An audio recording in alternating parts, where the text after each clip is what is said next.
নির্যাতিতাকে টানা হিচড়া এবং সেখানে অনুসরণ করে অভিযুক্তকে, এবং অভিযুক্তরা অনুসরণ করে কিন্তু এই আইনের ছাত্রীকে।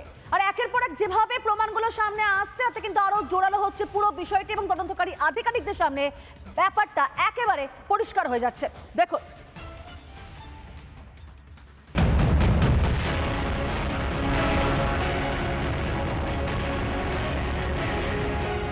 হবু আইনজীবীকে গণধর্ষণের অভিযোগ, তাও কলেজ ক্যাম্পাসের মধ্যে। তদন্তে কলেজের সিসি ক্যামেরার ফুটেজে নজর পুলিশের।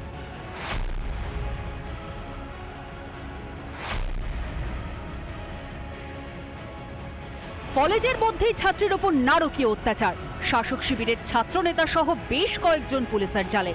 এই মামলার তদন্তে পুলিশের বড় হাতিয়ার হয়ে উঠছে সিসি ক্যামেরার ফুটেজ। পুলিশের নজর কলেজের 3টি সিসি ক্যামেরায়। মোট 6 থেকে 7 ঘন্টার ফুটেজ খতিয়ে দেখছেন তদন্তকারীরা। সূত্রের খবর, উদ্ধার হওয়া ফুটেজে অভিযুক্তদের বিরুদ্ধে জোরালো প্রমাণ রয়েছে। নির্যাতিতাকে টেনে নিয়ে যাওয়া হচ্ছে, এমন ফুটেজ নাকি হাতে এসেছে তদন্তকারীদের। কসবাকাণ্ডে যে আপাতত যা ইনভেস্টিগেশন হয়েছে, দেখা যাচ্ছে যে নির্যাতিতার বয়ানের সাথে যে সিসিটিভির ফুটেজ রিট্রিভ করা হয়েছে সেখানকার পুরো ঘটনাটা মিলে যাচ্ছে।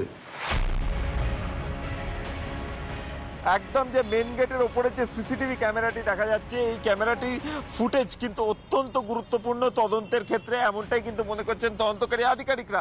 তার কারণ যে সিসিটিভি ফুটেজে দেখা যাচ্ছে এই দরজাটা অবধি কিন্তু ওই নির্যাতিতা আসেন, এবং সেই সময় তিনি ব্যাগ নিয়ে এসেছিলেন। তিনি যখন এখানে আসেন সেই সময় কিন্তু পিছন থেকে তাকে ফলো করছিল মনোজিৎ এবং তার যে আর 2 শাগরেদ রয়েছে তারা। এরপর নাকি নির্যাতিতাকে টেনে হিচড়ে ভেতরে নিয়ে যেতে দেখা যায়। এখানে শেষ নয়, কিছুক্ষণ পর নির্যাতিতাকে বেরিয়ে আসতেও দেখা যায়। তারপরই অভিযুক্তদেরও বেরিয়ে আসতে দেখা যায় এক এক করে। অর্থাৎ অভিযোগপত্রে লেখা বয়ানের সঙ্গে সিসি ক্যামেরার ফুটেজের মিল খুঁজে পাচ্ছেন তদন্তকারীরা। কারণ নির্যাতিতা জানিয়েছিলেন 3 জন অভিযুক্ত তাকে গেট থেকে ইউনিয়ন রুম এবং গার্ড রুমে টেনে নিয়ে গিয়েছিল। এখন পুলিশের পাওয়া ফুটেজ সেই দাবিকেই সঠিক প্রমাণ করছে বলে খবর। রিপাবলিক বাংলা।